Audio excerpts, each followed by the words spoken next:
Alors bonsoir à toutes et à tous. Donc le thème qui a été choisi, si vous êtes au courant, c'est la vie et la mort, définition. Donc on va essayer de faire pas trop morbide. Et il y a un Rav Dessler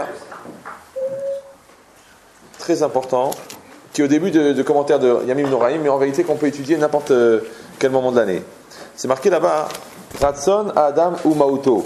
L'essence, la volonté de l'homme, c'est son essence. Nous, on a l'habitude de penser que la volonté, c'est un des éléments de l'intellect ou de la psychologie de l'homme. Bon, il y a beaucoup de choses à l'intérieur d'un homme. Il y a une fonction imaginative, une capacité intellectuelle, et il y a de la volonté. Alors, en vérité, dire le Rav Dessler, la maout, l'essence de quelqu'un, en vérité, c'est que sa volonté. C'est son essence. Maintenant, nous, on sait que Aratson Nover Mi Neshama, que la volonté, elle vient de Neshama. Donc, à l'intérieur d'une personne, il y a une Neshama, il y a un corps, et après, il y a le psychique. Alors, on a déjà expliqué plusieurs fois que le corps, c'est de la viande organisée de manière harmonieuse. C'est pas tellement intéressant de s'assimiler à son corps, parce que de toute façon, son corps, rien ne se perd, tout se transforme. Donc, un jour, il participera à autre chose. La Neshama elle-même, elle est divine. Donc, bien que le psychique soit très proche de la Neshama, c'est quand même dangereux de s'assimiler à sa propre Neshama. Parce qu'à ce moment-là, ça serait s'assimiler à Dieu. Il y en a qui ont essayé, ils ont eu des problèmes. D'accord ? Donc, qu'est-ce qui reste ? Il reste le psychique. À l'intérieur du psychique, il faut enlever toutes les données qui sont déjà fixées au départ, c'est-à-dire les éléments qu'on va utiliser, la capacité intellectuelle, la force d'affirmation, la capacité d'analyse, la capacité d'imagination. Tout ça, ce sont des éléments qui sont donnés. Alors, qu'est-ce qui reste, qui est propre à la personne et qui n'est pas donné ? C'est ce qu'on appelle la conscience. C'est ça le Anochi, le jeu. Alors maintenant, quand on parle de la vie et de la mort, il faut bien définir qu'est-ce qui va vivre, qu'est-ce qui va mourir. Et est-ce que la mort, c'est une réalité en soi, quelque chose qui est vivant, quelque chose qui est mort ? Bien que dans l'absolu, ça ne veut rien dire. Par exemple, ce métal. Bon, alors nous, on dit c'est une boîte en métal. Maintenant, si on éparpille les particules, on dit il n'y a pas de boîte en métal. Alors, je dis elle est où ? Elle est morte, il n'y en a pas. Alors les Chachamim, ils ont un langage pour ça, ils disent mitaz et piroud. La mort, c'est la séparation. Chaque fois qu'il y a séparation, il y a mort. C'est comme une association. Il y a deux associés, c'est une association. S'ils se séparent, c'est mort. Un couple, s'il se sépare, c'est mort. Voilà. Donc quand quelqu'un meurt, en vérité, son corps, il s'éparpille. Mais ça, c'est facile à comprendre au niveau du corps. Mais dites-leur que c'est enregistré. Donc si par exemple, quelqu'un il prend un fruit, le Shabbat, il le détache d'un arbre, quelle transgression il a fait, quel interdit il a fait ? Il a détaché, et c'est ça l'interdit de Kotser, cueillir Shabbat, c'est qu'il a détaché le fruit de sa source de vie. Comme il a détaché sa source de vie, il l'a tué. C'est ça l'interdit de Shabbat. Maintenant, si quelqu'un, Chazé Shalom, il se coupe une main, la main elle est là sur la table, elle est là. Maintenant, pourquoi elle meurt ? Alors parce qu'elle n'est plus alimentée par le circuit sanguin. Donc les muscles ils vont truquer, les chairs elles vont pourrir, c'est normal, c'est séparé. Donc à chaque fois qu'on sépare quelque chose, ça meurt. C'est pour ça que dans Mahloket, qui veut dire la querelle, alors on dit, les trois lettres du milieu, c'est Helek. Helek, c'est mettre en partie, découper, les Halek. Et les deux lettres qui restent, c'est la première et la dernière, c'est Met. Donc celui qui est Mehalek, il tue. Quand tu coupes quelque chose, tu le tues. Ouais.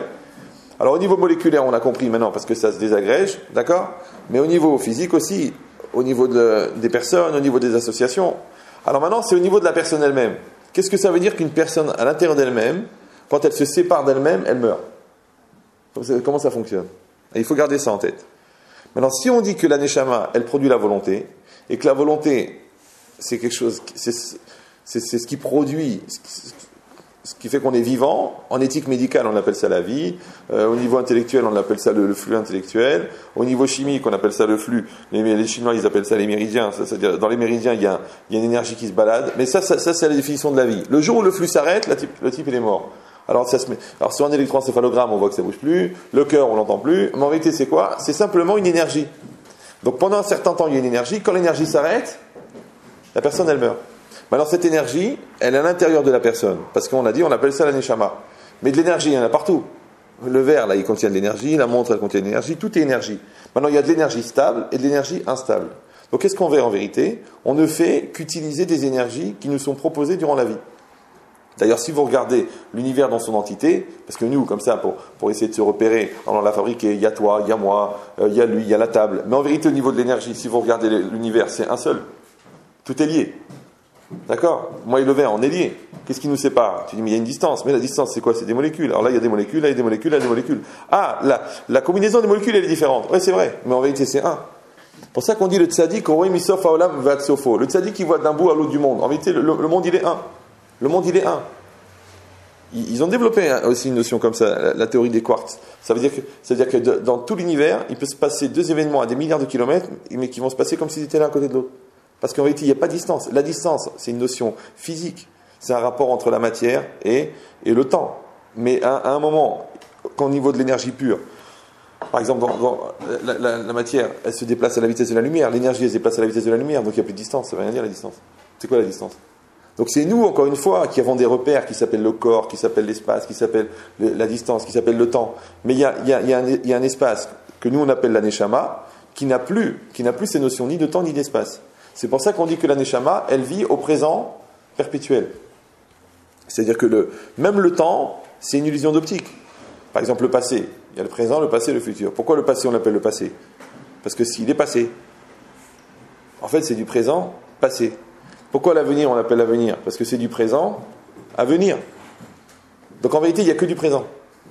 Maintenant, le corps, il crée cette séparation qui donne cette illusion d'optique de croire que le passé est passé, bien que c'est faux, parce que quelqu'un qui a souffert de quelque chose, quand il se retrouve dans les mêmes circonstances 23 ans après, il a exactement les mêmes sueurs, la même peur, le même mal au ventre. Alors je ne comprends pas, je croyais que c'était passé. Tu crois que c'est passé? Le cerveau, il n'oublie rien. La neshama, encore moins. Donc en vérité, la chose, elle est encore présente. Elle est présente. Oui. Normalement, on devrait rentrer à Auschwitz et entendre les cris encore. Ils sont là. Ils ne sont pas partis. Nous, on croit, bon, l'herbe a poussé, tout ça, c'est pas vrai. Ouais. Donc c'est quoi l'idée? Le présent, le passé, il est présent. Maintenant, le futur, est-ce qu'il est présent? Un peu peur, ouais. Le futur, il n'est pas encore là. Oui. Alors, au niveau du sens simple, il n'est pas là. Ça s'appelle d'avoir chez le Baléolam. C'est une chose qui n'est pas encore venue au monde. Mais les structures qui vont faire le futur, elles sont obligatoirement là. Parce que pour que cette matière puisse se perpétuer, elle est obligée d'être structurée au niveau de sa structure moléculaire. Maintenant, de la même manière que le passé a existé et qu'avant cette table, il y avait un arbre. Je ne peux pas dire qu'il n'y avait pas d'arbre, il y avait un arbre. Donc maintenant, alors les scientifiques disent que pour que le monde se perpétue de manière harmonieuse, on est obligé d'imaginer que la série de transformation de la matière est déjà préparée. Parce que sinon, comment ça peut être harmonieux? Vous savez qu'il n'y a aucune raison pourquoi ce verre ne devient pas un oiseau. Enfin, cette bouteille ne devient pas un oiseau. Tu dis, mais c'est du métal, ça n'est pas un oiseau.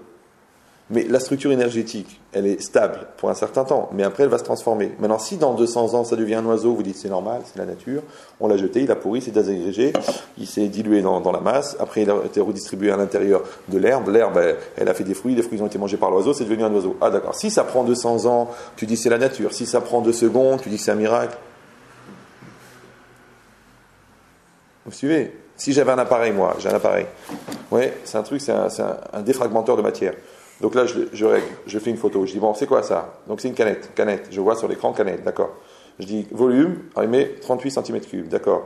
Alors je mets moi 3 m3, moi. Tac, j'appuie, je mets 3 m3, je fais tant. Et la canette, elle se disperse dans 3 m3. Alors elle est là ou non? Je dis, écoute, elle n'est pas là. Bon, elle est où?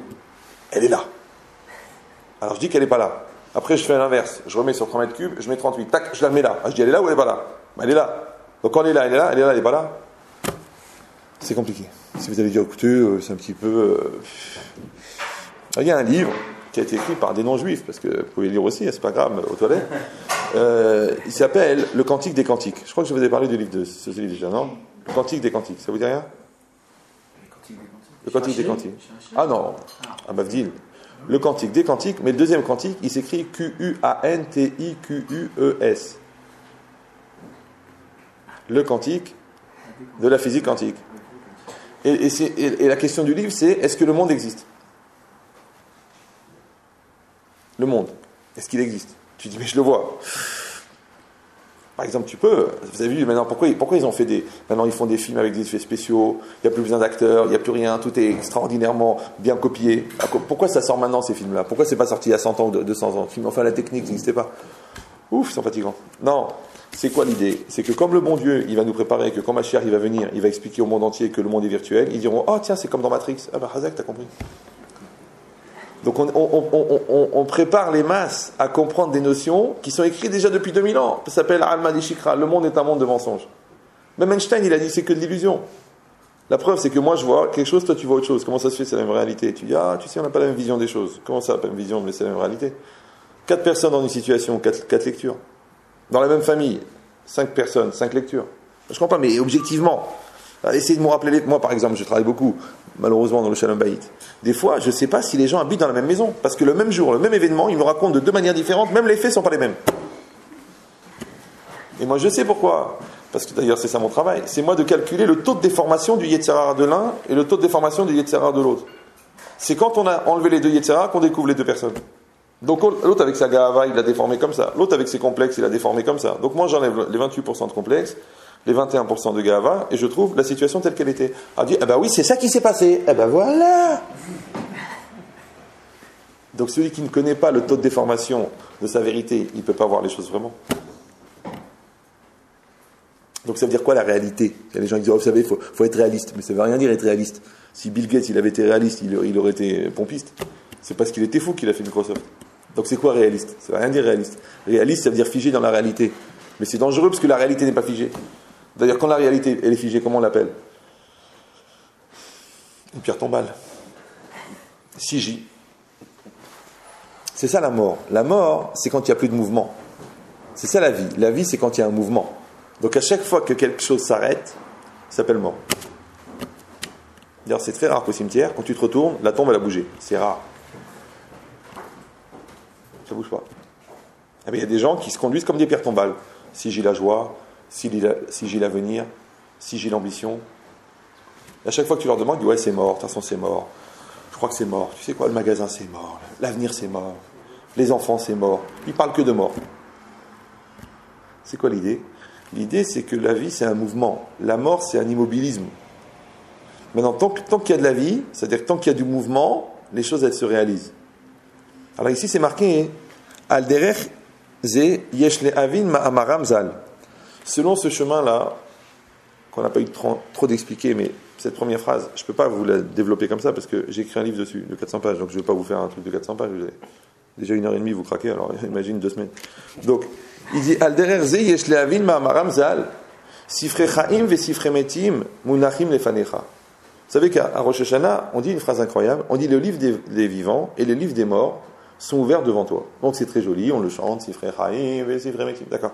Mais si on réfléchit, ça ne veut rien dire. C'est-à-dire quoi, les livres des vivants sont ouverts? C'est normal, on va juger les vivants. Mais le livre des morts, les morts, ils sont morts. C'est-à-dire quoi, on juge les morts? Alors il dit comme ça, Kikemo chez Sifrei Metim, Moussav ala Chaim Beové, de la même manière que les livres des vivants sont fondés sur les vivants au présent, les gens qui sont vraiment vivants maintenant, Ken, Gambe Sifrei Metim, de la même manière, les livres des morts, on parle des morts vivants. Pour ceux qui ont vu la nuit des morts vivants, oui. Ça veut dire quoi? Regardez comment il explique le Rav Dessler. Ki yesh asher tochen chayehem. Parce qu'il y en a que l'essence de leur vie, chaim amitiim, sont des vies vraies, ou metziut amitit. Et ils ont une réalité vraie. Ça fait un petit peu redondance, mais on va expliquer après. Veyesh chayehem netule metziut. Et il y en a dont la vie est séparée de la réalité. Shechaim em bedimion avelutam bilvad, qui vivent dans l'illusion de leur vanité uniquement.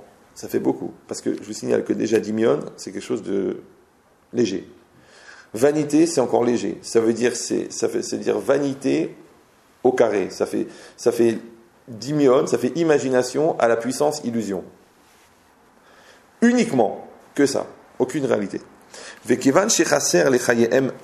puisqu'il manque à leur réalité l'essence, ils sont vraiment morts. Qui geder amita, parce que le principe même de l'amita, de la mort, ou à pirud miametiout, c'est la séparation avec la réalité, ve advekut et la dimion, et le fait de coller avec une illusion. Bon, voilà, il a fini, lui. D'accord? Et nous, on commence, si Dieu veut. Donc, c'est quoi l'idée? Alors, comment ça fonctionne? Qu'est-ce que ça veut dire que quelqu'un, il est... On va commencer par la mort, comme ça c'est plus facile, on termine par la vie. C'est quoi? Chez Chayem Netulé Metsiout. Des gens qui sont entièrement séparés de la réalité. Vous savez, nous on croit encore une fois que quelqu'un il est vivant parce que son cœur il bat, parce que... Non, la mort, elle a plein de définitions. Nous on voudrait que la mort, ça soit l'arrêt cardiaque, l'arrêt du cerveau. Même les goïms, ils ne sont pas d'accord sur ça. Vous savez, ils disaient, pourquoi est-ce que dans les facs de médecine, il y a plus de corps de noirs que de blancs pour disséquer? Parce que la définition de la mort en Afrique n'est pas la même que... Par exemple, si un arrêt cérébral en Afrique, c'est considéré comme un mort. En Europe, il faut les deux. Il y a des pays où c'est que le cœur. Donc le type, il est tranquille. Arrêt cérébral en Afrique, ce qui est très courant, d'accord? Donc, ça fait beaucoup de morts à envoyer pour disséquer. Mais l'autre, peut-être, le cœur, il va repartir. Peut-être le cerveau, bon, ouais. Donc c'est quoi l'idée? Même si la mort physique, c'est pas tellement évident à définir. Après, quand quelqu'un, il est né tous les metsiout, il est séparé de la réalité, c'est une forme de mort. Pourquoi? Parce qu'on a dit qu'il y a la vie, elle provient de la neshama.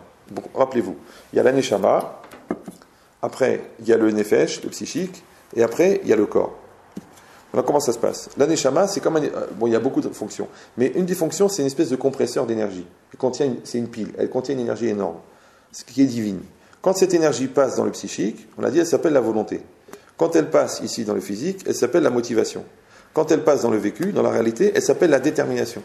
C'est elle qui véhicule tous nos projets, tous nos choix. Nous, en vérité, au niveau personnel, on ne fait rien d'autre qu'utiliser, orienter et donner une connotation personnelle à une énergie divine qui nous traverse. La vie, tu ne la maîtrises pas. Maintenant que tu sois athée et que tu penses que la vie, elle est en toi, ou que tu sois croyant et que tu penses que la vie, elle t'a été prêtée, donnée pendant un certain temps, c'est une pile. La pile, elle s'use au fur et à mesure. Le jour où elle est finie, la personne, elle meurt. Maintenant, l'intérêt, c'est pas de savoir quand est-ce que la pile va s'arrêter. L'intérêt, c'est de savoir qu'est-ce que tu as fait pendant que la pile elle marchait. Et les gens, ils ont peur de mourir, Mais le temps qui passe à avoir peur de mourir, c'est un temps où ils ne vivent pas. Donc, quelle différence qu'on te tue et tu meurs tu vis 2 heures de moins, ou que tu enlèves toutes les angoisses de la vie et tu vis 20 ans de moins. Il dit Rav Dessler dans un autre endroit, il dit Da'aga mafsid ove. Le souci gaspille le présent. Tu gaspilles ton présent. Ouais. Tu dis j'ai peur, ça va pas marcher, je ne sais pas comment lui dire, elle m'énerve, il comprend rien, ce gosse il est tordu. Mais tout ce temps-là que tu n'utilises pas pour régler ton problème, c'est un temps que tu as enlevé à la résolution du problème, à ton présent et même à ton passé, puisque tu fais durer le passé, tu ne le règles pas. Alors attention, si on dit que l'énergie de l'âme, elle passe de là à là et de là à là, alors attention, le plus facile à comprendre. Quand l'énergie de l'âme, elle passe de là à là, on appelle ça la conscience mentale. C'est-à-dire, j'ai conscience, tu me pinces, ça me fait mal, tu me dis quelque chose, je t'entends. Je vois la montre là, d'accord. Ça, c'est le lien que j'entretiens entre mon psychique et mon physique. C'est la conscience mentale. Le lien entre l'aneshama et le psychique s'appelle la conscience morale. L'aneshama, par définition, est objective, elle est divine. D'accord. Donc, un des intérêts du divin, c'est qu'il n'est pas humain. Bon, de là à dire qu'il est inhumain, c'est un peu dur, mais il n'est pas humain. Donc, comme le divin n'est pas humain, il est objectif. Donc, quel éclairage produit la neshama sur le psychique? C'est ce qu'on appelle en français la conscience morale, par exemple. Pourquoi, quand tu fais une bêtise, tu ne te sens pas bien? Tu dis, mais je ne sais pas pourquoi je ne me sens pas bien. Puisque non seulement que je l'ai chié grave, la bêtise, je l'ai kiffé, je l'ai fait en toute conscience. C'est très rare de faire un adultère dans le coma, c'est très rare, ouais. Donc quand tu as fait l'adultère, tu étais tout à fait conscient. Alors pourquoi après tu dis, tu sais, maintenant que j'ai réfléchi, j'ai mauvaise conscience? C'est bizarre. Je comprends, t'as bonne conscience. Au moment où tu l'as fait, t'avais bonne conscience. Au moment où t'as volé, t'as triché, t'as embrouillé, t'avais bonne conscience, t'étais même content de toi. Tu dis, je l'ai ouvert de 30 millions d'euros. T'es heureux, ouais. Et après tu dis, j'aurais pas dû, c'est pas normal. Bon, c'est quand même mon beau-frère, en plus il s'est pendu. D'accord, donc tu vois que c'est... Donc pourquoi t'as mauvaise conscience? Puisque tu l'as kiffé. La logique, c'est très simple. C'est que pour faire une bêtise, tu maintiens la conscience mentale, sinon t'es dans le coma. Par contre, tu te sépares de la conscience morale. C'est ce que les Khamim appellent Ruach-Tout, un vent de folie. Avant la faute, tu es conscient. Après la faute, tu es conscient. Mais pendant la faute, tu es inconscient. Je ne sais pas ce qui m'a pris. Je sais, je suis marié, j'ai 5 enfants, mais l'autre, dès qu'il a ouvert le corsage, j'étais quelqu'un d'autre. Je Tu m'enfin, mais t'es malade, mais enfin, t'es religieux, je sais pas ce qui m'a pris, c'était plus fort que moi, je n'étais pas moi-même, j'étais hors de moi, j'étais transporté, tous ces mots-là pour dire j'étais absent.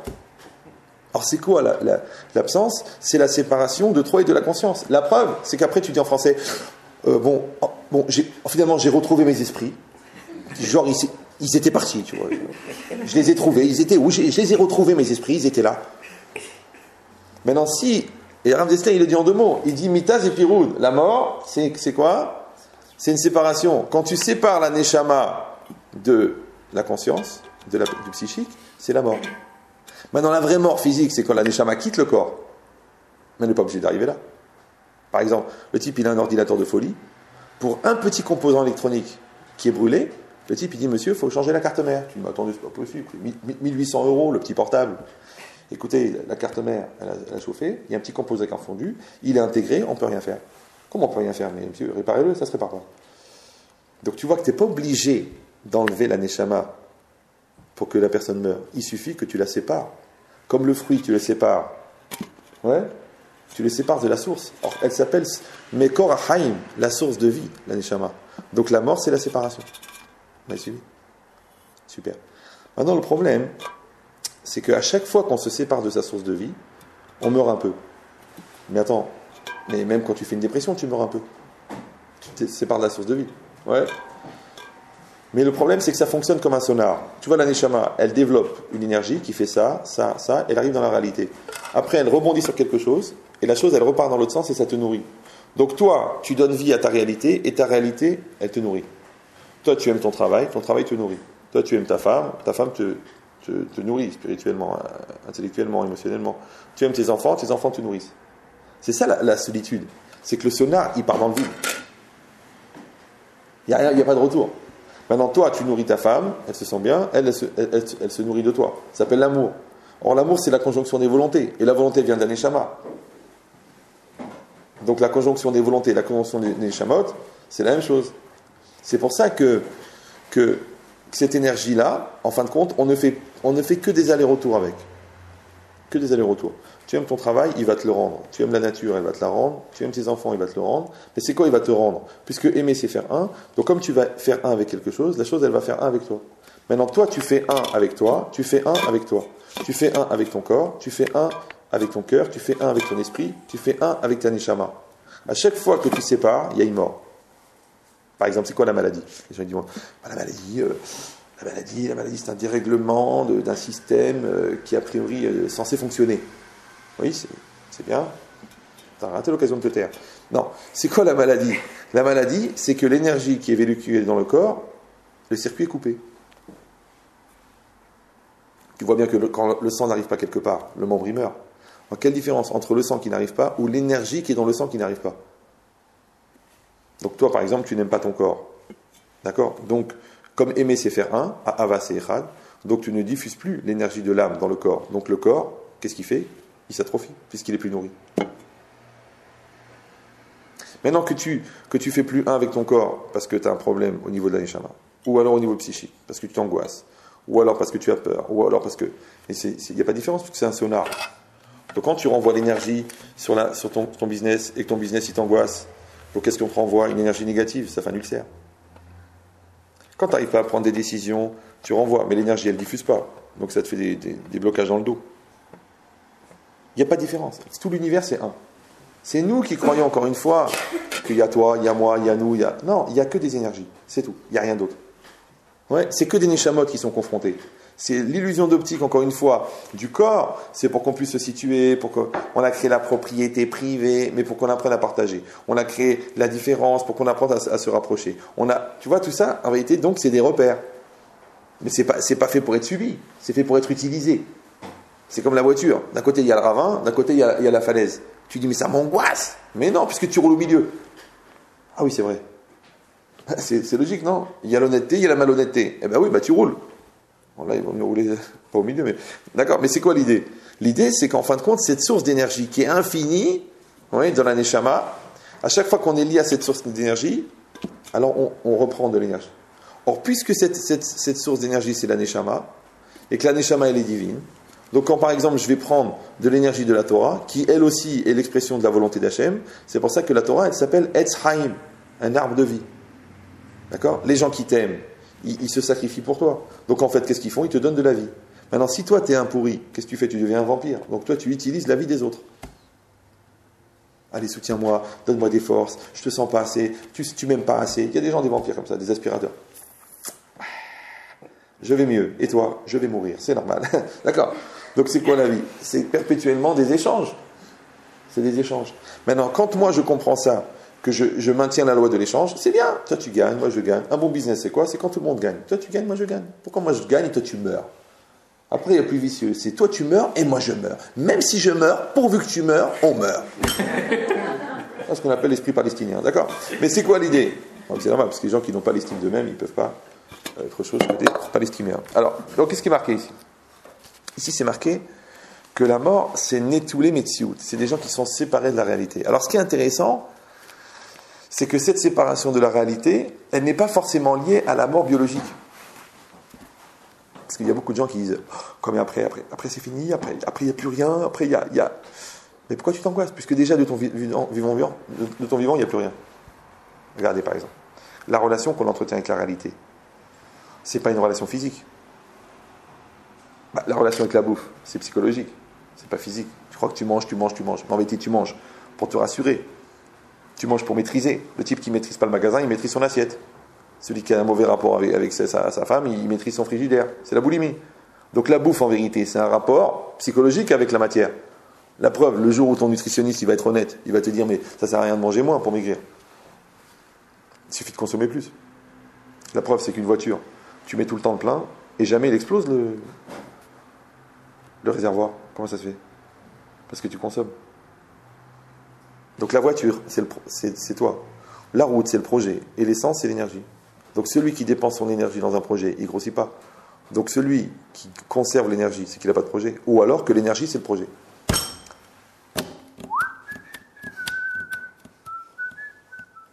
Ça va? Et dans tout, c'est pareil. Les gens, ils se conservent, les gens, ils s'économisent. Mais tu as peur de quoi? Tu veux quoi? Tu veux mourir en bonne santé? Quel intérêt? Toi, tu veux mourir jeune, tu veux mourir en bonne santé. Il veut mourir riche. Mais de toute façon, c'est rare que derrière le cercueil, il y ait un coffre-fort qui suit dans une remorque. Il a tout pris avec lui. Ouais. Donc c'est quoi l'idée? L'idée, c'est que la personne, ouais, elle a une relation avec la vie qui est une relation de vie. Alors on a dit, c'est quoi? Né tous les Metsiout, séparé de la réalité, parce qu'il vit dans l'illusion. L'illusion, c'est une forme de coupure avec la réalité. Maintenant, la nature de la relation de conscience que tu avais de ton vivant, c'est exactement la même nature de relation de conscience que tu auras après la mort. Maintenant, on l'a dit, déjà dans le vécu physique, ouais, déjà la relation est psychologique. La relation avec la bouffe, elle est psychologique. La relation avec la sexualité, elle est psychologique. On sait que 99% de la sexualité, c'est du fantasme. Pourquoi la femme à moitié déshabillée, elle est plus attirante que la femme entièrement déshabillée? Pourquoi la femme du voisin, elle est plus belle que la tienne? Pourquoi la femme à conquérir, elle est plus belle que la femme conquise? Tu vois bien que c'est psychologique, ça. C'est psychiatrique à la limite. Ouais, c'est le syndrome de Don Juan. Il veut pas consommer, il veut conquérir. Dès qu'il a conquis, ça l'intéresse. L'autre, elle veut être conquise. Elle a un malaise de ne pas être conquise. C'est Flaubert. Alors, l'autre, c'est Madame Bovary et l'autre, c'est Don Juan. Chacun, il est dans son modèle. Ouais. Mais c'est quoi l'idée? L'idée, c'est que le rapport avec la sexualité, en fin de compte, il n'a rien à voir avec le physique. D'accord? Le rapport avec l'argent, encore moins. Regardez un phénomène très bizarre. Pourquoi les riches dépensent peu et les pauvres dépensent beaucoup?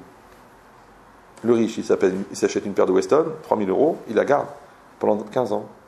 Pendant l'autre, le pauvre, il va tous les 3 mois, il va chez Bata, il va acheter une paire de chaussures. Donc en 15 ans, ça leur a coûté le même prix. L'autre, il a les mêmes pompes. Ouais. L'autre, il a son Burberry depuis 18 ans. Ouais. Et l'autre, il a acheté 24 impaires. Ouais.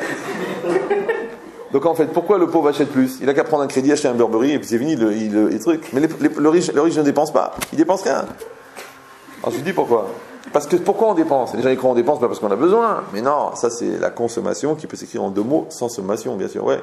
Non, c'est quoi acheter? Acheter, c'est se rassurer sur son pouvoir. Quel pouvoir? D'achat.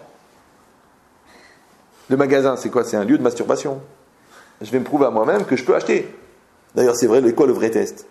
Tu prends 30 000 € en liquide, tu les mets dans ta poche. 15 000, 15 000. Peut-être pas, 30 000. D'accord? Un beau paquet comme ça. Et tu rentres dans le magasin, Alors bien sûr, tout de suite, il y a une mouche qui vient, un vendeur qui vient, oui. Monsieur, avez-vous besoin de quelque chose? Tu dis, oui. De quoi? Tu dis, de tout. Il dit, oh là. Alors là, il chante le chant du vendeur. D'accord? Et il dit, mais c'est extraordinaire. Alors qu'est-ce qui vous intéresse? Mais tout. Mais vous pouvez acheter. Monsieur, avez-vous des facilités de paiement? Bien sûr. Un crédit, CTLM, vas-y, je meurs. Il dit, non, je paye en cash. En cash? Mais vous avez l'argent sur vous? Mais bien sûr. Mais alors quoi? Vous pouvez tout acheter? Je peux tout acheter. Vous allez tout acheter? Non. Pourquoi? Il dit, enfin monsieur, vous avez les moyens d'acheter? Il a dit, non, pourquoi je vais acheter? Si je vais acheter pour me rassurer sur le fait que je suis capable d'acheter, je sais que j'ai la capacité d'acheter, donc je ne vais pas acheter. J'ai pas besoin d'acheter. Vous comprenez, les gens ils se sentent mal maintenant, ils disent, bon allez, va faire des courses, ça va te faire du bien. Elle fait les magasins. Alors son mari il fait la gueule, elle fait les magasins. Quoi, tu te sens mieux quand tu... Ouais. Donc c'est quoi l'idée? C'est qu'en fait, j'ai besoin de me rassurer sur ma capacité d'acheter. Le riche, il sait qu'il a 1 milliard d'euros. Pourquoi il va se rassurer? L'autre, il ne sait pas. Il croit qu'il va les perdre un jour. Donc, qu'est-ce qu'il fait? Il achète tout le temps. C'est la fièvre acheteuse. Ouais. Donc, tu vois bien, le rapport avec l'argent, il est psychologique. Le rapport avec la bouffe est psychologique. Le rapport avec la sexualité, il est psychologique. Donc, en fin de compte, il n'y a plus de rapport avec le physique. Il n'y a plus de rapport réel. Oui. Donc, maintenant, si déjà le rapport lui-même avec la réalité, il est psychologique, alors ça veut dire quoi que tu n'as plus de rapport avec la réalité? Vous me suivez ou non? C'est très facile. Vous savez, en analogique, c'est difficile de faire du numérique. Mais du numérique au numérique, c'est facile. Donc si déjà ta réalité elle est numérique, je vais la transformer dans un autre numérique. Donc par exemple, ton désir de gagner, je vais te le mettre dans le poker. Je passe d'un virtuel à l'autre. Pourquoi faire? Pourquoi rester au magasin toute la journée alors qu'en 2 coups de passe, tu peux prendre 30 000? Ah ouais, t'as raison. Donc c'est numérique. L'autre, tu lui dis construis avec ta femme. Dis pourquoi faire? Il n'y a plus de vibration. Je vais faire avec la maîtresse. Il prend un numérique contre un numérique. Déjà, ça c'est psychologique, alors il change de numérique. Ouais, mais ce numérique-là, il est interdit, celui-là, il est permis. Pourquoi? C'est quoi interdit et permis? C'est quoi interdit? Interdit, assour, haram, c'est pas joli, ça ne se fait pas. Mais non, assour, ça veut dire improductif. Et permis, et misva, ça veut dire productif. Quand tu construis avec ta femme, tu construis. Ouais. Quand tu construis avec la maîtresse, tu construis rien.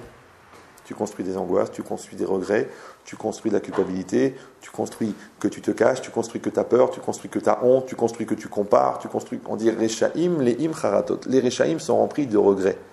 Même les gens pas religieux, les gens y croient parce que les religieux, ils ont des complexes. L'autre, il n'est pas religieux, il n'a pas de complexe. Mais non, tout le monde a des complexes. Même le type qui n'est pas religieux, qui trompe sa femme, il a honte.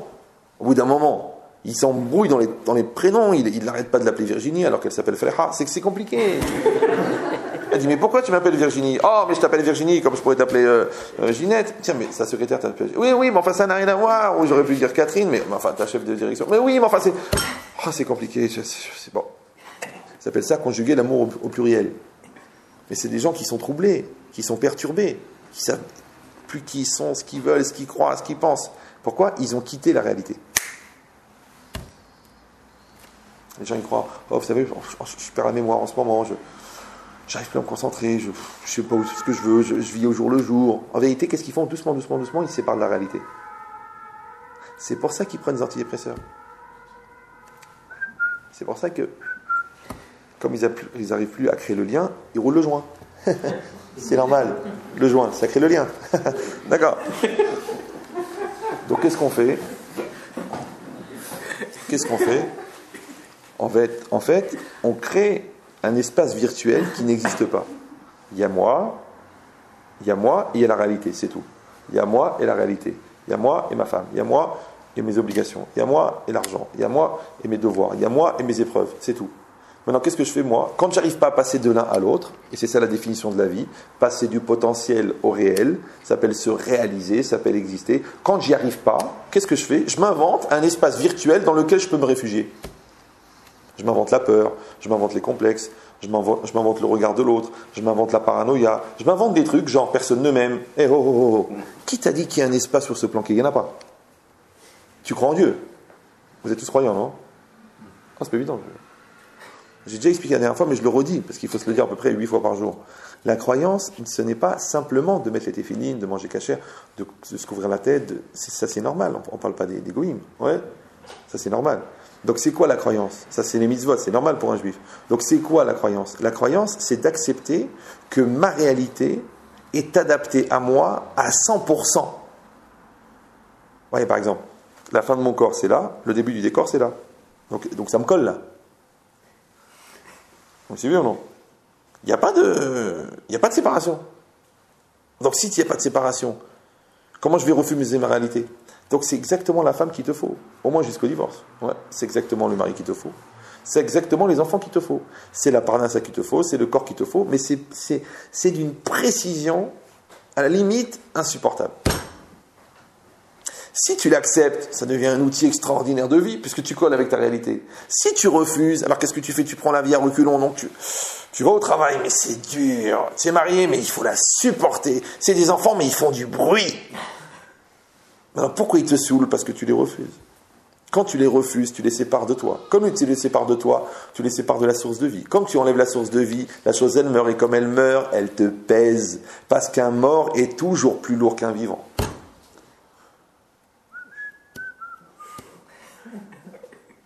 Alors les gens, ils font ça.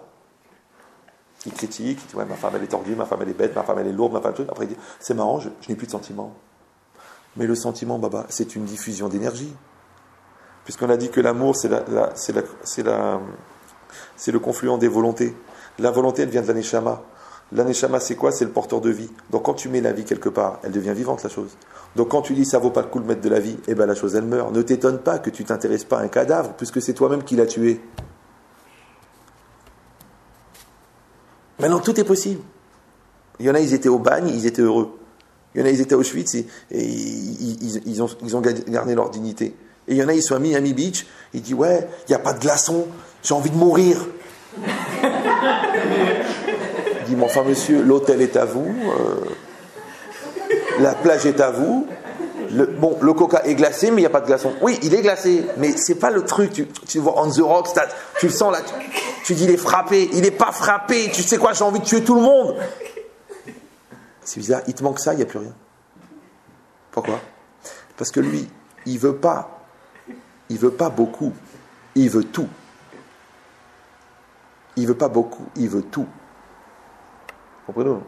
Alors le pire, c'est que dans l'absolu, il a raison. Parce que l'homme et le monde, c'est un tout. Mais lui, le problème, c'est qu'il veut tout de l'illusion. Il ne veut pas tout de la réalité. Celui qui veut tout dans l'essentiel, on appelle ça une personne construite. Celui qui veut tout dans le superficiel, on appelle ça un idiot. Puisque étant donné que le superficiel est virtuel, tu ne peux pas te combler de superficiel. C'est comme si toi, tu as une faim de malade et tu manges un poulet virtuel de Microsoft. Ils ont fait des lunettes comme ça, il y a un écran à l'intérieur, tu vois le poulet, tu le vois. Tu vois le poulet, tu le vois. Mais il n'y a rien, l'assiette elle est comme ça. Et tu le vois le poulet, il est là. Il grille, il y a encore la fumée, la graisse qui coule, tu dis mais c'est grave, il est bien fait. Après tu dis mais est-ce que je pourrais le toucher? Bien sûr, on va te mettre des sondes ici. Hop, je le touche, il est brûlant. Hop, hop, hop, hop. Mais est-ce que je peux le manger? Bien sûr, on t'a mis un truc ici là, un truc électronique, tu le mets là, oh je le sens. Après on te met un truc à l'intérieur de la trachée, je sais pas quoi, tu sens qu'il descend, oh c'est bon. Et après on te met un truc qui te met une pression au niveau de l'estomac, tu sais quoi, j'ai mangé un poulet, oui, de malade. Mais t'as rien mangé? C'est un poulet Microsoft, entièrement virtuel. Ça va? Tu dis non, mais la réalité ça n'a à voir, la réalité c'est réel. Mais non, c'est dans ta tête. C'est vrai. Regarde la preuve. Il y a un type, il mange une pizza, il prend 4 kilos, l'autre il mange 6 pizzas, il prend 100 grammes. Écoutez, c'est honteux, c'est injuste. C'est injuste. Donc ça veut rien dire la calorie. C'est quoi la calorie? C'est que ton corps, il est formaté d'une manière qu'il y en a qui gardent des calories, il y en a qui les dégagent.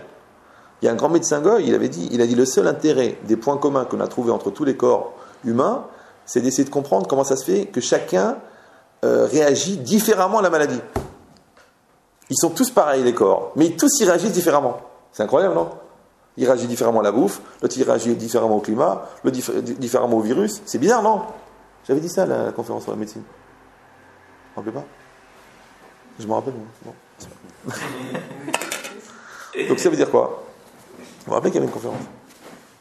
Sur la médecine, non? On l'a fait ensemble, à Toulouse, avec les médecins, le colloque des médecins, le 1%, je sais pas quoi. C'était On parle de 20 ans. Oui. Avec le docteur Lévy. C'est incroyable, effectivement, il me rappelle un truc. Mais bien sûr. Et le thème, c'était la place de l'instinct dans la relation entre le patient et le thérapeute. Bon, c'est honteux, parce que moi j'ai assisté à d'autres cours de moi depuis le temps. Et moi je m'en rappelle. Donc ça veut dire quoi? Non, je vous dis la logique. Tout ce qu'on vit intensément ne s'efface jamais. Donc c'est quoi l'idée? Vous vous rappelez des comptes le premier gros chèque que vous avez eu il y a 30 ans, vous vous rappelez? C'est normal. Donc c'est quoi l'idée? Où j'étais moi? Et la culpabilité dans la nourriture. C'est la même chose. Attends, je vais pas faire un cours sur la nutrition. Là. Ouais, c'est juste un passage. Non, parce que je regarde le thème. Regarde le plan. Le wallo de ces héros. Ouais. Donc c'est quoi l'idée? Les corps sont tous les mêmes et la maladie. Voilà. Donc ça veut dire quoi? Ça veut dire que la relation qu'on entretient avec les choses. Donc ça prouve en vérité que l'identique, c'est une illusion d'optique. On est tous différents. Pourquoi? Parce que notre vraie carte, génétique, c'est la neshama. Or, la neshama est différente. Notre psychique est différent, notre vécu est différent, notre physique est différent. Donc, en vérité, c'est une illusion d'optique de croire qu'on est les mêmes. Parce qu'on dit Kol Adam, Olam Malé, chacun c'est un monde.